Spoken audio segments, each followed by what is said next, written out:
Exodus 11 and 1. Then the Lord said to Moses, Yet will I bring one more plague, more on Pharaoh and on Egypt. Afterwards he will let you go.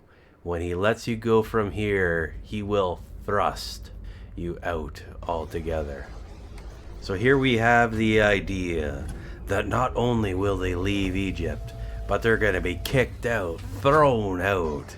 Don't let the door hit you on the way out. Get out of here, you Israelites, you Hebrews. Egypt has had enough of you and your shenanigans with these plagues. Get out of here. Exodus 11 and 2. Speak now in the hearing of the people, and let every man solicit and ask of his neighbor, and every woman of her neighbors, jewels of silver and jewels of gold. 11 and 3. And the Lord gave the people favor in the sight of the Egyptians. Moreover, the man, Moses, was exceedingly great in the land of Egypt, in the sight of Pharaoh's servants and of the people. So they've been in Egypt for quite a while now, many decades. And they're soliciting goods. They're soliciting silver and gold and jewels. I think they just simply went up to their slave masters or other Egyptians and simply asked them. And they gave it to them because they just went through all these plagues. And they know that they are of the Israelites, the Hebrews, are the ones that are in control of this. That it's their God doing this stuff. So they figure, well, maybe we'll just pay tithe. Give them a portion or whatever, give them the jewels, and hopefully that stops the destruction that has been occurring. If we can just pay our way out of it, why not make the payment? Exodus 11 and 14. And Moses said, Thus says the Lord, about midnight I will go out into the midst of Egypt. 11 and 5. And all the firstborns in the land of Egypt, the pride, the hope, and the joy of Egypt shall die, from the firstborn of Pharaoh who sits on his throne, even to the firstborn of the maidservant who is behind the hand mill, and all the firstborn of beasts. Exodus 11 and 6. There shall be a great cry in all the land of Egypt, such as has never been, nor ever shall be again. Truly, this is the greatest plague, greatest in the scale of devastation. In many cultures, in the Egyptian culture, the firstborn is significant.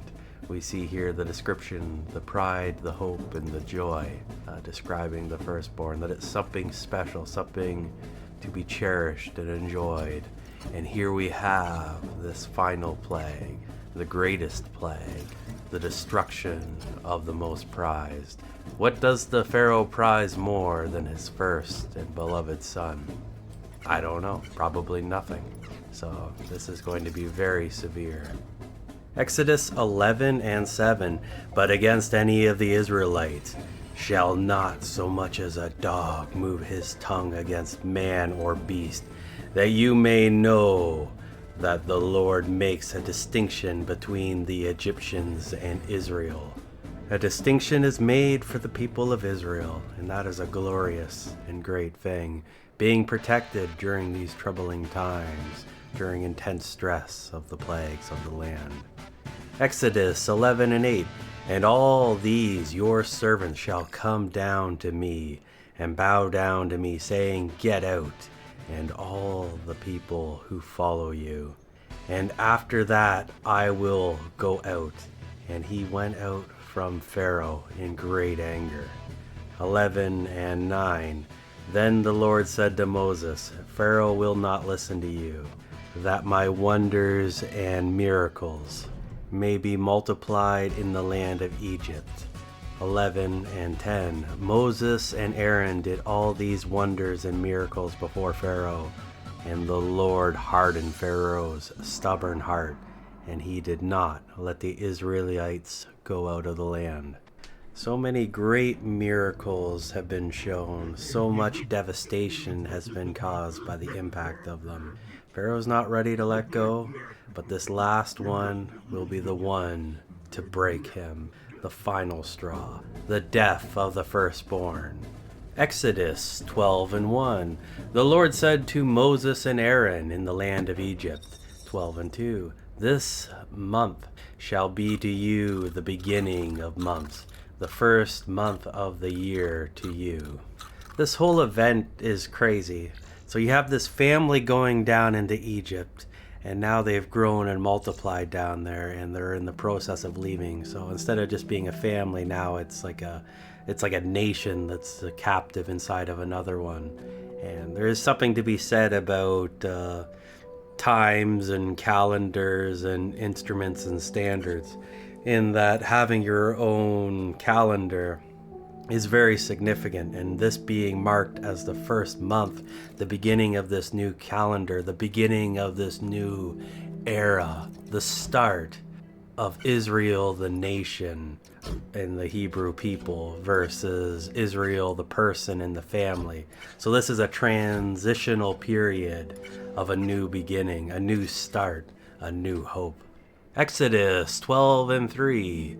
Tell all your congregation of Israel, on the 10th day of this month, they shall take every man a lamb or kid, according to the size of the family, of which he is the father, a lamb or a kid for each house. A kid is a baby goat, and they're talking about sacrifice in this sense, that if it's a bigger family, they need a bigger sacrifice, right? Whereas if it's a small family, maybe not as big a one, and they can get away with the baby goat, small goat. When you say baby goat, it sounds a lot more terrifying. A goat that has not reached maturity. Let's go with that. Exodus 12:4. And if the household is too small to consume the lamb, let him and his next door neighbor take it, according to the number of persons. Every man according to what each can eat shall make your count for the lamb. I love verses like this because it shows kind of the reality that this was like a real event. Because if it was just a story and it was just something made up, we wouldn't be talking about, well, if it's a small family, get a small goat or whatever. And, if it's still too much, share it with your neighbors. These are all things that, if it was a story and just something kind of made up, you wouldn't have tossed that in there because it's unnecessary detail. But it kind of sets that precedent idea of not wasting a sacrifice, right? That, if we're going to consume this, we got to consume the whole thing. There's no refrigerators back then, and I don't think God just wanted to cover everything in blood and just have a mass slaughter. I don't think that's what he's got going on here. But it's like this idea of like community, and it's, if you got to share with your neighbor, if they don't have enough or whatever, and it's kind of everybody working together. It's kind of, I don't know. Maybe I'm making too much of this, but it is a cool verse in my opinion. Exodus 12:5. Your lamb or kid shall be without blemish, a male of the first year. You shall take it from the sheep or the goats. Well, this sets a precedent that we see throughout the rest of the Bible. The idea of without blemish when it comes to a sacrifice. That you don't want to give God your seconds or your failures or whatever it is, right? Like, you give of God your best, not something like, well, it's kind of run down or it's kind of broken or it's not looking so good. Let's say it was like a materialistic thing or something. Or, in the case of a sacrifice, you got that goat that has like a dodgy leg or has spots on it or something, and it's just kind of a gnarly thing. God doesn't really want that one. He doesn't want your leftovers. He wants your best. Like, it's not really a sacrifice if you give him something that you would have thrown out anyway, right?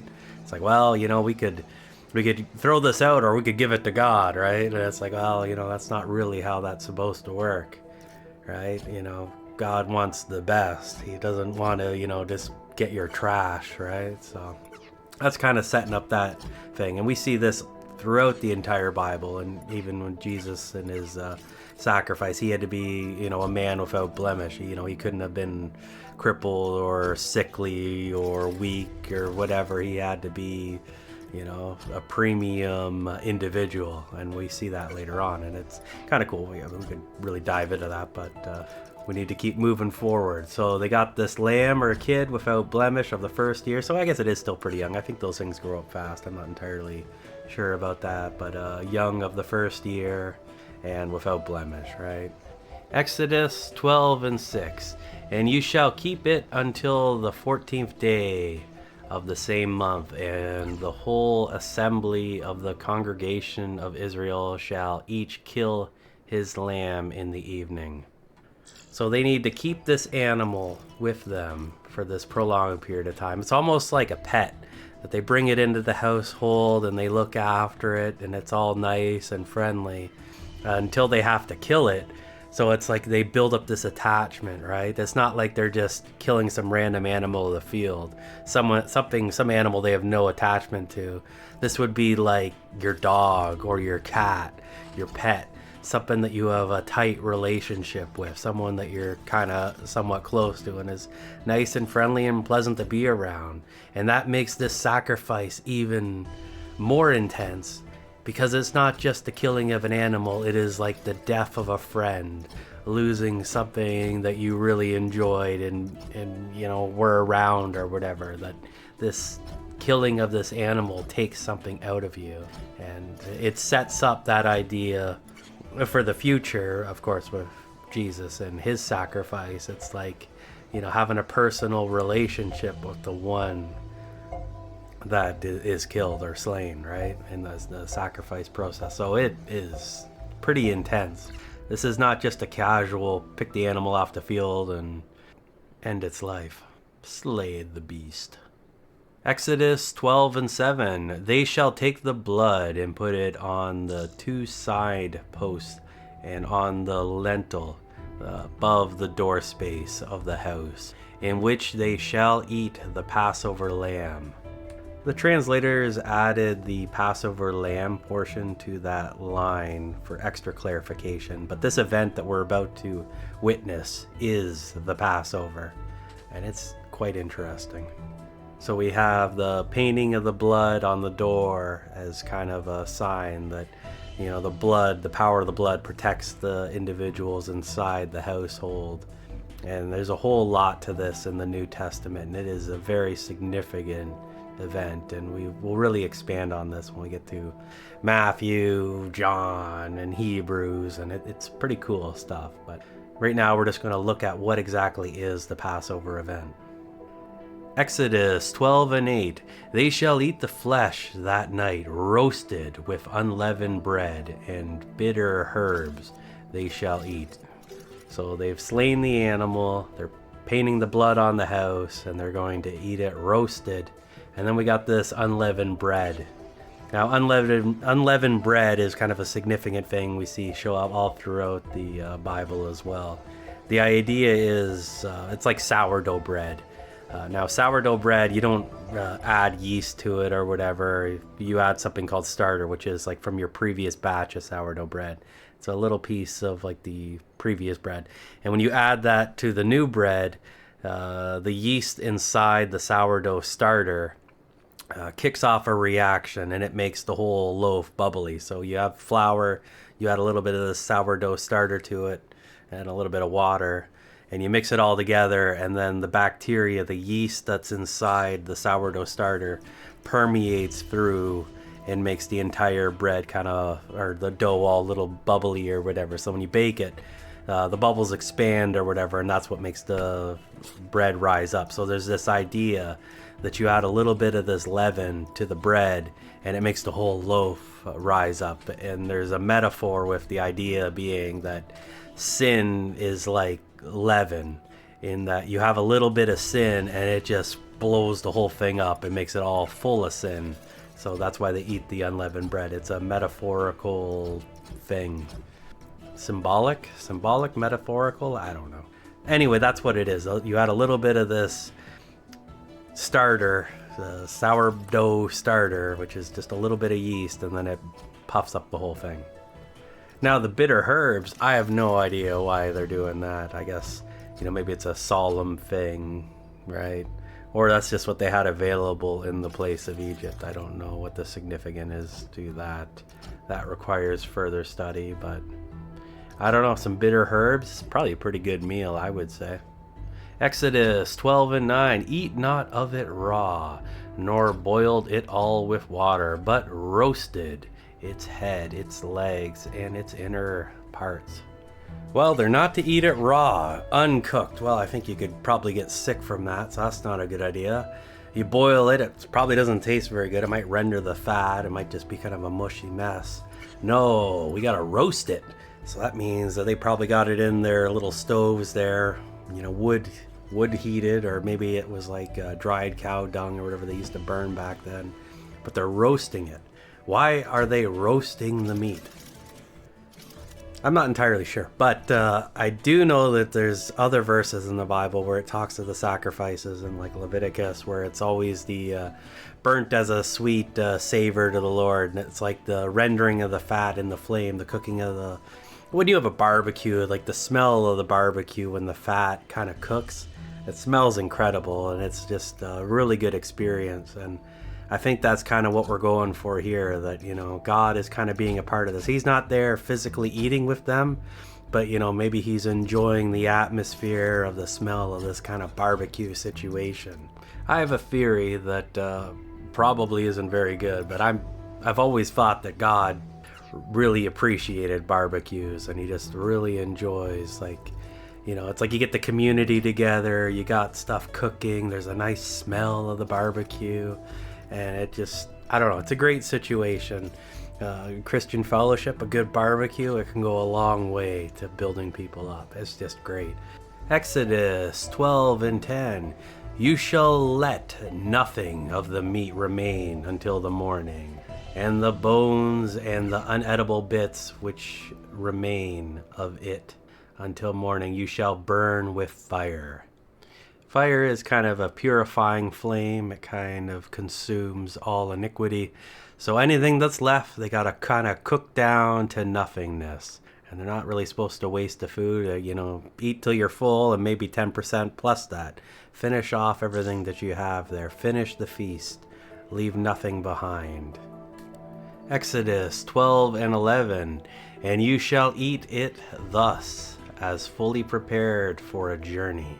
Your loins girded, your shoes on your feet, and your staff in your hand, and you shall eat it in haste. It is the Lord's Passover.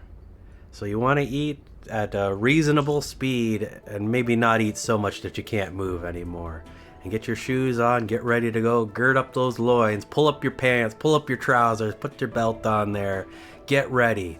For when we're done this meal, you need to be ready and prepared, for soon it'll be time to move, to leave the land of Egypt. Exodus 12 and 12. For I will pass through the land of Egypt this night, and will smite all the firstborn in the land of Egypt, both man and beast. And against all the gods of Egypt I will execute judgment, proving their helplessness. I am the Lord. This is it. This is the big event. The Lord's Passover. Passing over and causing the destruction, the death of the firstborns. Exodus 12 and 13. The blood shall be a token or sign to you upon the doorposts of the houses where you are, that when I see the blood I will pass over you, and no plague shall be upon you to destroy you when I smite the land of Egypt. So here we go. We have the blood sacrifice of this animal. The animal that the people, the Hebrews, had in their house looking after for quite some days, and became close to it, then having to sacrifice it, and then smearing the blood on the doorposts or whatever as a protective. So here we have this animal that the Hebrew people, each one of them, each family had this animal in their house. They were looking after it for a while. It's a young animal. It's probably pretty cute. And then they had to slay it. And they're putting the blood on the doorpost. to prevent the Lord from destroying them as well, that this blood is paying the price. It is the sacrifice to protect the individuals inside. This blood is protective. And this is all setting up in the future the idea of Jesus's blood being the protective charm so that we don't get destroyed, that he has paid the price in his death so that we don't have to receive that judgment. And there's a whole lot of verses in the New Testament that kind of explain that, and this is just kind of being all set up here thousands of years before that. And that event itself was a couple thousand years ago, so quite some time ago this was all set up ahead of time. So we have this blood, so that with this blood the occupants inside the house don't need to receive the judgment, and that's a wonderful thing. Exodus 12 and 14.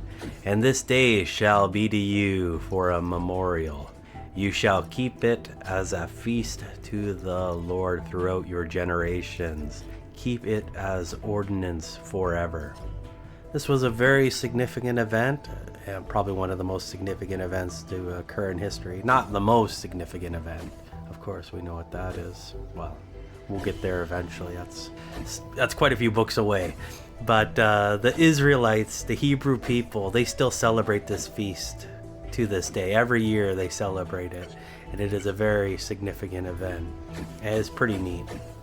Exodus 12 and 15. In the celebration of the Passover in the future years, 7 days shall you eat unleavened bread. Even the first day you shall put away leaven, symbolic of corruption, out of your houses. For whoever eats leavened bread from the first day until the 7th day, that person shall be cut off from Israel. So this is a very significant and big deal.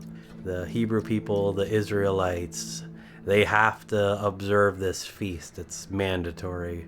And if they don't do it, they're going to be kicked out and cast off. So God doesn't joke around with this stuff.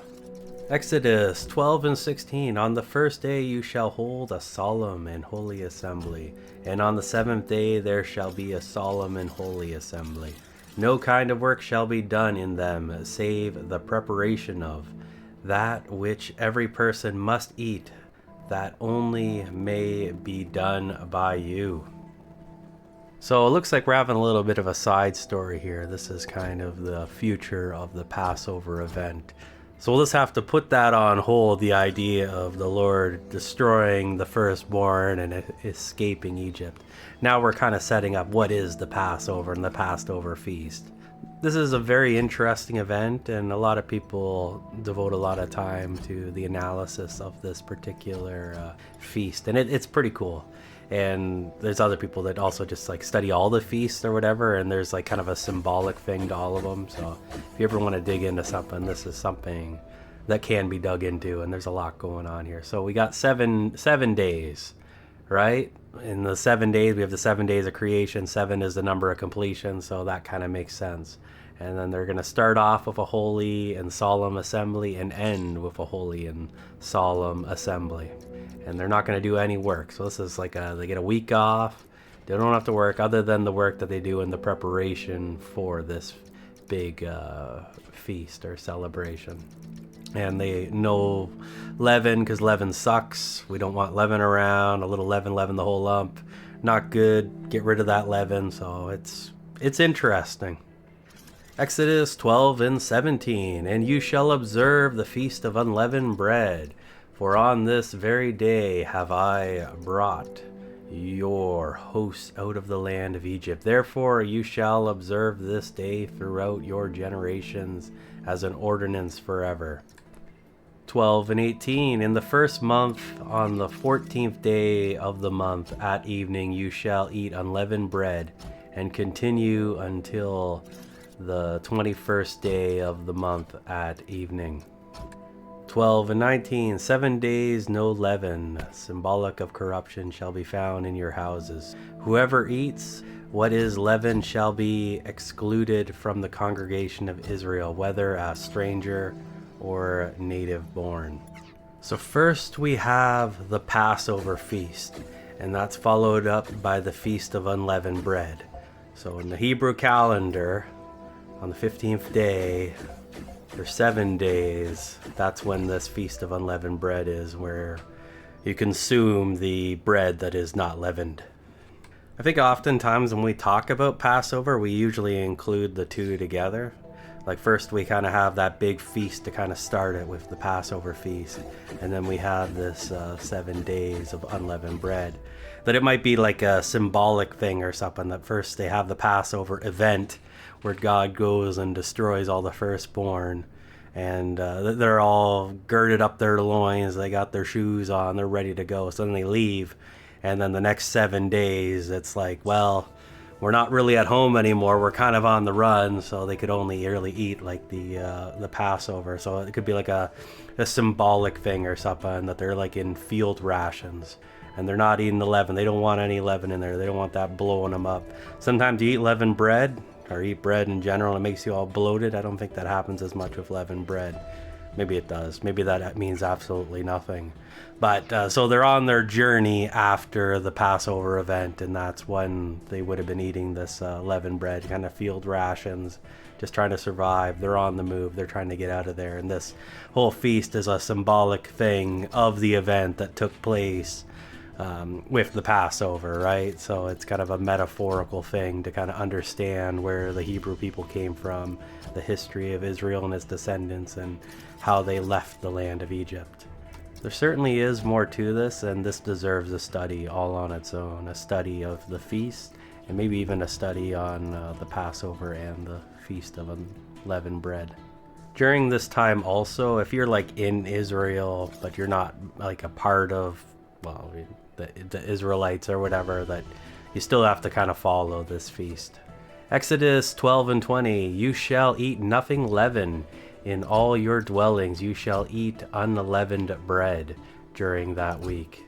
Everybody is always trying to find a loophole. So by this, you can't just go to your shed or have another house and then eat leaven in it. That's kind of forbidden. No leaven. Exodus 12:21, then Moses called for all the elders of Israel and said to them, go forth, select and take a lamb according to your families, and kill the Passover lamb. So here we're back to our main story, and we're continuing on from where we left off. The preparation for the Passover, and Moses is leading the people through. Exodus 12:22, and you shall take a bunch of hyssop, dip it in the blood in the basin, and touch it to the lintel above the door, and the 2 side posts with the blood, and none of you shall go out of his house until morning. So here we have the blood on the doors, and they're forbidden from going out. The issue is that if you go out, you're going to be no longer protected by the blood on the door, so you could get slain, and that would be unfortunate. Exodus 12:23, for the Lord will pass through to slay the Egyptians, and when he sees the blood upon the lintel and the 2 side posts, the Lord will pass over the door and will not allow the destroyer to come into your house to slay you. Well, that's certainly interesting. Now, I wonder if you had the blood on the door, you went outside, and you had a firstborn son in the household, would that make him vulnerable from you leaving the house? I don't know. We'll see if we get an answer for that later on. Exodus 12:24, you shall observe this rite for an ordinance to you and to your sons forever. 12:25, when you come to the land which the Lord will give you, as he has promised, you shall keep this service. So here we have the idea that they're going to continue to do this feast every year forever, even when they get to the new land, that they need to keep doing this Passover celebration so that they never forget the roots of where they came from and escaping the land of Egypt and God delivering them from it. We saw this repeated before, and he's repeating it again because it is important. Exodus 12:26, when your children shall say to you, what do you mean by this service? 12:27, You shall say, it is the sacrifice of the Lord's Passover, for he passed over the houses of the Israelites in Egypt, when he slew the Egyptians, but spared our houses. And the people bowed their heads and worshipped, reiterating it yet again, that it is important. I also think Moses here, in his explanation as to why it's important, got the people to understand what was going to happen, because he's explaining these things before the Passover actually occurred to the people, so that they would know the significance of what this event was. Exodus 12 and 28. The Israelites went, and as the Lord had commanded Moses and Aaron, so they did. 12 and 29. At midnight the Lord slew every firstborn in the land of Egypt, from the firstborn of Pharaoh who sat on his throne to the firstborn of the prisoner in the dungeon, and all the firstborn of the livestock. So this is the Passover, passing over the land and slaying all the firstborn. This is a lot of death. Exodus 12 and 30. Pharaoh rose up in the night, he, all his servants, and all the Egyptians, and there was a great cry in Egypt, for there was not a house where there was not one dead. So here we have the death, and we got people waking up in the night. So I don't think this was a silent killer, people having heart attacks in their sleep and just passing away, even if they were young children that were the firstborn of a young couple. That there was some sort of agony or some sort of effect that kind of woke people up to let them know that people were dying. I don't think everybody would have been up otherwise, or have even noticed if people were just passing in their sleep and it was just no big deal. You'd find out in the morning. But we have Pharaoh here, rising up in the night, and all of his servants, and they hear this cry throughout Egypt. So maybe someone woke up and they saw their son dead and is just wondering what's going on, and maybe that's what woke everyone up, or that this process of death itself caused a commotion in the people that were affected by it and slain by it. It's hard to say. And when it talks about there being a death in every house, I mean, it's possible that there was houses that had more than one family in it, and maybe one of the couples didn't have any kids yet, so there would still be a death in that household. Not everybody had single family dwellings like we do in the modern era. And even then, maybe we had a couple and they didn't have any kids yet, and the husband was the firstborn and he was slain. Like, it depends on how far you take this firstborn idea, right? If someone's the firstborn, they're always the firstborn, right? So who that slays can be very dynamic, and I'm sure this was a terrifying situation and a death like no other ever experienced. Wow. Exodus 12 and 31. He called for Moses and Aaron by night, and he said, "Rise up out from among my people, both you and the Israelites, and go serve the Lord as you had said." So the Pharaoh is kicking them out, probably at like 2 or 3 in the morning, right after this Passover, seeing his son dead and just this total devastation. Maybe he sent a messenger, maybe went there in person, but he wants them gone. Exodus 12 and 32. Also take your flocks and your herds as you have said, and be gone, and ask your God to bless me also. Well, that's certainly a strange line. So yeah, take the animals with you, get out of here, take your stuff, get out. But we have this ending line, ask your God to bless me also. The man that just lost his firstborn son, he's probably at that shock stage. He hasn't hit grief yet. This is probably just too much. He's completely overwhelmed, and he wants them to go. And he sees the power in God. Maybe this was like a moment of clarity when he was able to perceive the reality of what's going on and know the power of God, and wanting God to kind of bless him as well. Exodus 12 and 33. The Egyptians were urgent with the people to depart, that they might send them out of the land in haste. For they said, "We are all dead men." 12 and 34. The people took their dough before it was leavened, their kneading bowls being bound up in their clothes on their shoulders. This is just like what God was saying not too long ago, that they wouldn't just be leaving Egypt, they would be thrown out of it. And here we go. We have the Egyptians persuading the Israelites to get out of here and leave. And so they're in such a hurry to leave now that they don't have time to make the leavened bread. So they're going to be forced to eat unleavened bread.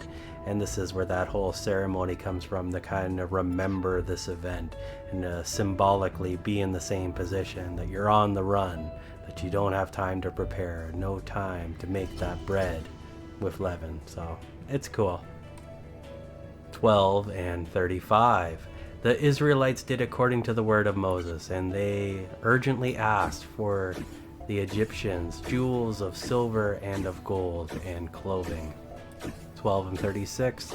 The Lord gave the people favor in the sight of the Egyptians, so they gave them what they asked, and they stripped the Egyptians of those things. So this is like what we were reading before when Moses was first telling them this. And the Egyptians, they just want them to go, so they're willing to give them these things, which is good. Not leaving empty-handed after being in slavery for however many years this was. Exodus 12 and 37. The Israelites journeyed from Ramses to Succoth, about 600,000 men on foot, besides women and children. Well, that certainly is a very large group of people. If it's 600,000 men, there's probably just as many women. And then back in those days, people had more than one kid if they had kids. So, I mean, what is this, like 2 million people or something? Like, it's crazy. And then they get all their animals and stuff. This would just be a colossal amount of people to be going on this journey. It's a good thing they were able to acquire what they did of the Egyptians before they left, because I bet you that clothing is going to come in handy, and they'll have the silver and gold at the end, so they'll have some money, so they'll be able to do some stuff later on with that as well. So, and not much time to prepare, so all they got is unleavened bread for quite a while. Exodus 12 and 38. And a mixed multitude went also with them, with very much livestock, both flocks and herds. 12 and 39. They baked unleavened cakes of the dough which they brought from Egypt. It was not leavened, because they were driven from Egypt and could not delay, nor had they prepared for themselves any food. 12 and 40. Now the time the Israelites dwelt in Egypt was 430 years. That is crazy how long they've been in Egypt, and how they went down and they were in good relations with the Egyptians, and just how much things have deteriorated over time. And it is interesting to note how they were able to preserve their families and not kind of just become part of Egypt, but they were still separate and distinct. So that's interesting. We'll see what God does with these people later on, but what a journey. But it's finally time to get out of Egypt, and that's cool. Exodus 12 and 41.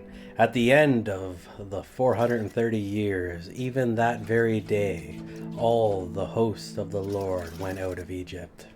Now, this line is interesting to me. All the hosts of the Lord went out of Egypt.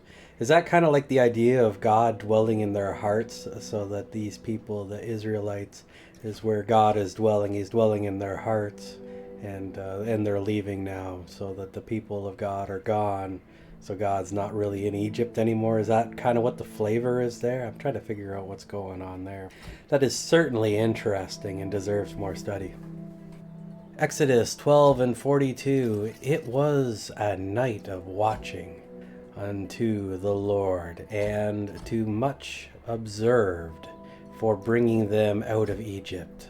This same night of watching unto the Lord is to be observed by all the Israelites throughout their generations. So this is probably related to what we were looking at before. We have the Passover feast and then the feast of the unleavened bread. Kind of this whole journey is to be remembered for eternity. Exodus 12 and 43. The Lord said to Moses and Aaron, "This is the ordinance of the Passover. No foreigner shall eat of it." So this is interesting. So the Passover, no foreigner can eat of it. When it came to the Feast of the Unleavened Bread, they were to observe it. So that is very interesting. And I think there's some special reason behind that. Exodus 12 and 44. But every man's servant who is bought for money, when you have circumcised him, then he may eat of it. 12 and 45. A foreigner or hired servant shall not eat of it. That's very interesting. So if the man is bought with money and circumcised, he is allowed to participate in eating of this Passover. Exodus 12 and 45. A foreigner or hired servant shall not eat of it. But if he isn't, well then no. Exodus 12 and 46. In one house shall it be eaten by one company. You shall not carry any of the flesh outside the house, neither shall you break a bone of it. Like a lot of things in the Bible, there is a multi-dimensional nature to this. So we have the feast itself, right? That's kind of supposed to be representing the Passover event, in that they had to sacrifice the animal, fully consume it, and put the blood on the door, right? It's not like a meal. It's like something they were just eating. It was more than that. It wasn't a meal for food's sake. It was the sacrifice, and the consuming of the meat or whatever was just a part of that ceremony.